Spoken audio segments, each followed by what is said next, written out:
Episode 484, The Late Night Phone Call. "You're making this campus look untidy," Alex complained, looking down at Tabitha. "What do you want?" She glared at him, not appreciating the way he taunted her. "If you want to die, then go over there and turn left," he said, pointing. "There are some dumpsters over there where you can lie with the rest of the trash." "Leave me alone," she screamed at him. "I thought assassins were supposed to be calm," Alex said. "It doesn't seem like you have the right temperament for this kind of work, so I doubt your boss would want to keep you on anyway." "What do you want?" Tabitha asked again. She knew Alex must not want to kill her, or she would already be dead. So what did he have planned for her? "With that nerve damage, you're no longer suited to be an assassin," he said. "So I suggest you find a new way to work for the Chamber of Commerce." "I will," Tabitha said. "But please don't do this. I promise I won't try to kill you again." "No," Alex said, his expression indifferent. "I don't trust you. And be warned, if you come after me again, I'll do a lot worse to you." Tabitha shivered, believing his threat. "I admit that you're stronger than me," she said, keeping her head lowered. "And I admire your martial arts skills, so I'll do whatever you want me to do. When I'm of no further use to me, you can simply dismiss me and I'll leave the country. I promise not to reveal my relationship with you to anyone. What do you think?" "Why should I believe you?" Alex asked. "You are the most powerful opponent I have faced," she said.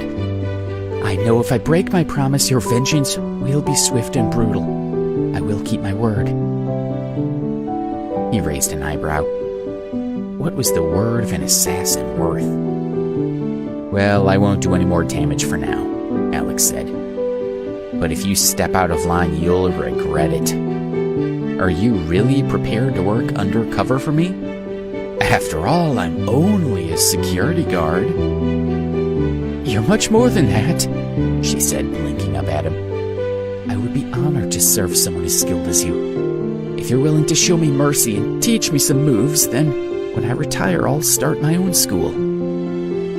Alex snorted. "I'm not teaching you anything," he said. "Please," Tabitha said, determined. "You won't regret it." "What's your real name?" he asked impatiently. "Kendall Payne," she said. "I started working for some select members of the Chamber of Commerce 15 years ago, mostly as an assassin." Tabitha kept speaking for a long time, spilling all her secrets. But when she finally looked up, she realized Alex had already gone. Alex went back to his apartment and curled up in an armchair to sleep. At 2 o'clock in the morning, his mobile phone rang, waking him up. He sighed. This was why he hated carrying a phone around. He placed the phone face down and then he leaned back in the chair. But the phone was still ringing, and it was impossible to ignore, so Alex picked it up and answered the call. "Alex, did I wake you?" Debbie asked, sounding a little guilty. "I'm sorry." His grouchiness at being woken up vanished as soon as he heard her sweet voice. "I'm fine," he said. "I had a dream last night and I'm worried about you." He remembered the terrible nightmare, and his mind became more fully awake. Debbie never called at this time in the morning, so he realized that there must be something wrong. "I'm fine," she assured him. "You don't need to worry about me." "Where are you?" he asked, frowning at the sounds in the background. "A girl in my dormitory suddenly fell ill, and I came with her to the hospital," Debbie sighed. "She has some health problems, and she's been in hospital before, but she seems worse this time. The doctors are not optimistic, so I decided to call you. When I was sick, you cured me, and didn't the doctors ask you to join them at the hospital?" Alex remained silent. was hoping you could help her," she continued. "She's a good friend, and I really don't want her condition to deteriorate. The hospital doctors don't seem to be able to do anything, so maybe you could." Alex was touched by her faith in him. Debbie was right. His martial arts skills were advanced enough that he was proficient at using his inner power to cure illness.